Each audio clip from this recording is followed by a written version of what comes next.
क्या इस साल रिलीज हो पाएगी शाहरुख खान की फिल्म किंग? रामायण के ट्रेलर का कौन सा अहम हिस्सा लीक हो गया? एवेंजर्स डूम्सडे का ट्रेलर देख लोग निराश क्यों हो गए? चौहान के मेकर्स पर जीशान अयूब ने क्या आरोप लगाया? क्या 100 करोड़ की ओपनिंग लेगी थलपति विजय की जन नायकन? इसके अलावा भी सिनेमा से जुड़ी सभी खबरें आपको बताएंगे आज के फिल्मबाजी में। तो चलिए शुरू करते हैं ये सिलसिला।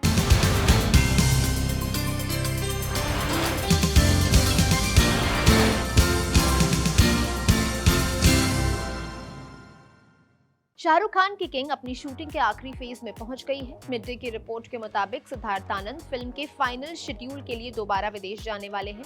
वो यूएस या साउथ अमेरिका में से किसी एक जगह पर फिल्म की शूटिंग करना चाहते हैं। टीम फिलहाल अमेरिका में लोकेशन रेकी के लिए गई है। इसके बाद वो साउथ अमेरिका जाकर कुछ जगहों की रेकी करेंगे। फिल्म क्रू को अगस्त में इस फिल्म की शूटिंग के लिए रवाना होना है। वैसे तो अब तक कोई जगह फाइनल नहीं हुई है, लेकिन बहुत जल्द किसी लोकेशन को लॉक कर लिया जाएगा। ऐसा करना जरूरी भी है क्योंकि ज्यादा देरी होने पर किंग को इस साल रिलीज करना मुश्किल हो जाएगा। सूत्रों के मुताबिक किंग का ज्यादातर हिस्सा फिल्माया जा चुका है। अमेरिका वाले शेड्यूल के बाद किंग की शूटिंग पूरी हो जाएगी। बताया जा रहा है कि वहां मूवी का एक बहुत जरूरी सीन शूट होना है। भूल भुलैया के चौथे पार्ट पर काम चल रहा है। बॉलीवुड हंगामा की रिपोर्ट के मुताबिक टीम ने फिल्म के आइडियाज पर काम करना शुरू कर दिया है। रिपोर्ट में बताया गया है कि भूषण कुमार भूल भुलैया को भारत की सबसे बड़ी फ्रेंचाइज बनाना चाहते हैं और उन्होंने चौथी फिल्म की आइडिया पर काम शुरू कर दिया है। कार्तिक भी फिल्म के क्रिएटिव प्रोसेस में साथ दे रहे हैं। भी टीम का टारगेट है फिल्म के लिए एक तगड़ा आइडिया क्रैक करना। भूल भुलैया 2 और 3 की तरह अनीस बज़मी ही इस फिल्म को डायरेक्ट करेंगे, ऐसी उनसे बातचीत चल रही है। हालांकि अभी कोई बातचीत फाइनल हुई नहीं है। कुछ समय पहले खबर आई थी कि आमिर खान अश्नीर ग्रोवर की बायोपिक में काम कर रहे हैं। फिल्म को राहुल मोदी डायरेक्ट कर रहे हैं। फिल्म में आमिर के साथ श्रद्धा कपूर लीड रोल में है और 2027 के मार्च में फिल्म फ्लोर पर जाने वाली है। लेकिन अब बॉलीवुड हंगामा ने अपनी रिपोर्ट में बताया है कि आमिर खान इस फिल्म से अलग हो गए हैं और इसकी वजह है क्रिएटिव डिफरेंसेस। सोर्स के हवाले से इस रिपोर्ट में बताया है कि आमिर खान स्टार्टअप्स की दुनिया को लेकर बहुत एक्साइटेड रहते हैं और इस फिल्म से वो उस दुनिया को समझने के लिए काफी उत्सुक भी थे। उन्होंने फिल्म की स्क्रिप्ट पर बहुत करीब से काम किया, लेकिन राहुल मोदी के साथ हुए क्रिएटिव डिफरेंसेस की वजह से वो इस फिल्म से अलग हो गए हैं। अजय देवगन की फिल्म चौहान अपना टीजर आने के बाद से ही विवादों में है। इसकी शुरुआत में आए वॉइस ओवर पर भी लोग नाराज हुए। ये वॉइस ओवर जीशान अयूब ने किया था। बाद में मेकर्स ने टीजर से इस वॉइस ओवर को हटा दिया। जीशान का आरोप है कि मेकर्स ने उन्हें धोखे में रखकर वॉइस ओवर करवाया था। उन्होंने अपने एक्स अकाउंट पर एक पोस्ट किया। हालांकि उन्होंने फिल्म का नाम नहीं लिया, लेकिन लोग इसे चौहान के साथ ही जोड़ रहे हैं। कुछ हफ्ते पहले एक फिल्म का टीजर रिलीज हुआ था जिसकी शुरुआती लाइंस मेरी आवाज में है। मैं साफ करना चाहता हूं कि मैं उस फिल्म से किसी भी तरह से जुड़ा हुआ नहीं हूं। कुछ महीने पहले मुझे मेकर्स ने एक लाइन डब करने के लिए कहा जिसका मुझे कोई रेफरेंस नहीं दिया गया। मैंने भी बिना कुछ पूछे वो लाइन डब कर दी क्योंकि मैं मेकर्स को पर्सनली जानता हूं। जैसे ही टीजर रिलीज हुआ तब मुझे एहसास हुआ कि मेरी आवाज का मिसयूज किया गया है। मैंने मेकर्स से टीजर से मेरी आवाज हटाने के लिए कहा क्योंकि मैं इस फिल्म का हिस्सा नहीं हूं। मेरे कड़े विरोध के बाद मेकर्स ने करीब 15 दिन पहले टीजर से मेरी आवाज हटा दी। दिल्ली में रामायण का प्रथम संकल्प इवेंट रखा गया था। इस इवेंट में प्रोड्यूसर नमित मल्होत्रा ने फिल्म को लेकर अपने विजन पर बात की। उन्होंने बताया, पिछले 10 सालों से फिल्म का आइडिया मेरे दिमाग में था जो अब जाकर धरातल पर उतर पाया है। इस फिल्म को बनाने में मैंने अपनी पूरी ताकत लगा दी। आगे उन्होंने ये भी कहा, मैं रामायण और हिंदुस्तान के लिए किसी भी हद तक जाऊंगा। रामायण को 2 पार्ट्स में रिलीज किया जाएगा। फिल्म का पहला पार्ट इस साल दिवाली के मौके पर रिलीज होगा। रामायण का ट्रेलर 24 जुलाई को रिलीज किया जाना है, लेकिन उससे पहले मेकर्स ने दिल्ली में एक इवेंट रखा जहां ये ट्रेलर पहली बार सबको दिखाया गया।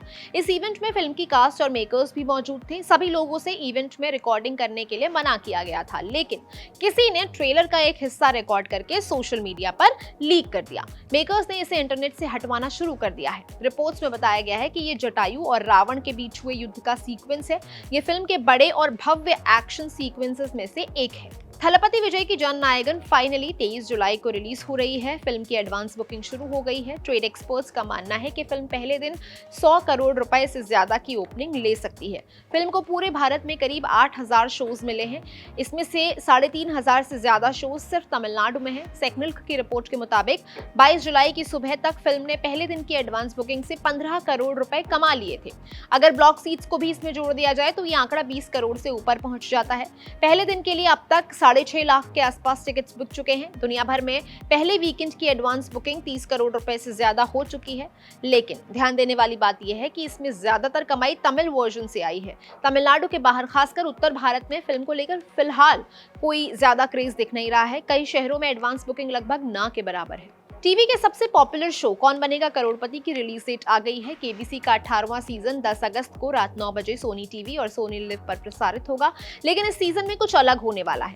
मेकर्स ने शो के प्रोमोज रिलीज किए और ये साफ कर दिया कि इस बार सिर्फ सही उत्तर देने से काम नहीं चलेगा। हालांकि शो में इस बार क्या बदलेगा, इस बारे में मेकर्स ने कोई जानकारी अभी तक दी नहीं है। बिग बॉस के 20वें सीजन को सलमान खान ही होस्ट करेंगे। जियो हॉटस्टार ने ऑफिशियली अब ये बात अनाउंस कर दी है। बिग बॉस का हिंदी, तमिल, कन्नड़ा, तेलुगु, मलयालम और बांग्ला वर्जन सितंबर 2026 से स्ट्रीम होगा। इसे जियो हॉटस्टार पर देखा जा सकेगा। बिग बॉस के इतिहास में ऐसा पहली बार होगा कि इसके 6 अलग-अलग भाषाओं के वर्जन एक साथ जियो हॉटस्टार पर प्रीमियर हो रहे हों। मार्वल की फिल्म एवेंजर्स डूम्सडे का ट्रेलर आ गया है। ये मार्वल यूनिवर्स की अब तक की सबसे बड़ी और महंगी फिल्म है। एवेंजर्स एंड गेम के बाद Robert Downey Junior, Chris Evans और क्रिस हेम्सवर्थ भी इस फिल्म में लौट रहे हैं। क्रिस एवंस और क्रिस हेम्सवर्थ आपको अपने पुराने किरदारों में ही दिखाई देंगे, लेकिन रॉबर्ट डाउनी जूनियर इस फ्रेंचाइज के विलेन डॉक्टर डूम के किरदार में होंगे। फिल्म को जोएन एंथन रूसो के ने डायरेक्ट किया है। ये फिल्म 18 दिसंबर को सिनेमाघरों में रिलीज होगी। Chris Evans, Robert Downey Junior और क्रिस हेम्सवर्थ की एवेंजर्स डूम्सडे 7,600 करोड़ रुपए में बनी है। फिल्म का ट्रेलर आ गया है और ट्रेलर को मिक्स्ड रिएक्शंस मिल रहे हैं। लोग इसके वीएफएक्स को एआई जनरेटेड बता रहे हैं। एक यूजर ने लिखा, मैंने अभी एवेंजर्स डूम्सडे का ट्रेलर देखा। मुझे फिल्म का बड़ा स्केल सीजीआई या फैन सर्विस नहीं, बल्कि फिल्म का माहौल बढ़िया लगा। ट्रेलर किसी ट्रेडिशनल सुपर हीरो फिल्म जैसा नहीं लगता है। ये एक ऐसी कहानी लगती है जिसमें किस्मत है, कॉन्सिक्वेंसेस हैं और एवेंजर्स की बनाई हुई दुनिया के तबाह होने की संभावना है। इसके विजुअल्स शानदार हैं, फिर भी ट्रेलर की सबसे बड़ी ताकत इसमें महसूस होने वाला टेंशन है। इसका हर सीन एहसास दिलाता है कि ये सिर्फ दुनिया को बचाने वाली एक और कहानी नहीं है, बल्कि एक ऐसा संकट है जो एमसीयू को हमेशा के लिए बदल सकता है। एक ने लिखा, वीएफएक्स एक्सपर्ट्स अब कहाँ हैं आप? रामायण के एसेट में कमी ढूंढने वाले और उसे एआई बताने वाले डूम्सडे के ट्रेलर पर चुप क्यों हैं? इंडियन प्रोडक्ट्स को बुरा कहने और उसमें छोटी छोटी गलतियां ढूंढने की आदत परेशान करती है। हॉलीवुड फिल्मों में एआई जैसे दिखने वाले शॉट्स को यही लोग आसानी से नजरअंदाज कर देते हैं। मैंने डूम्सडे के ट्रेलर पर कई ऐसे कमेंट्स पढ़े हैं जिसमें उन्हें एआई से बना हुआ बताया गया है, लेकिन अफसोस उनमें से कोई भी भारत का नहीं था। लगता है कि भारतीय वीएफएक्स एक्सपर्ट्स तभी जागेंगे जब रामायण के नए एसेट्स सामने आएंगे। एक और यूजर ने लिखा, थॉर और डॉक्टर डूम का लड़ाई वाला सीन तगड़ा होने वाला है। स्पाइडरमैन ब्रांड न्यू डे की एडवांस बुकिंग शुरू हो गई है और फिल्म ने क्रिस्टोफर नोलन की द ओडिसी को पीछे छोड़ दिया है। फिल्म की रिलीज में अभी हफ्ते भर से ज्यादा का समय बचा है, लेकिन 22 जुलाई तक फिल्म के ओपनिंग डे के लिए national multiplex chains PVR, INOX और सिनेपोलिस में लगभग 1,47,000 टिकट्स बिक चुकी थी। क्रिस्टोफर नोलन की द ओडिसी की बात करें तो इसकी पहले दिन के लिए 1,40,000 टिकट्स बिकी थी। रिपोर्ट्स के मुताबिक टॉम हॉलैंड की स्पाइडरमैन ब्रांड न्यू डे 45 से 50 करोड़ रुपए की ओपनिंग ले सकती है। अब बारी आज के फिल्म रिकमेंडेशन की। अमिताभ बच्चन की एक फिल्म है। कहा जाता है कि ये फिल्म उन्होंने पॉलिटिक्स की वजह से खराब हुई अपनी इमेज सुधारने के लिए की थी। फिल्म का नाम है मैं आज़ाद हूँ। हालांकि 99% लोगों ने उस दौर में इसे नहीं देखा, लेकिन देखे जाने लायक फिल्म है।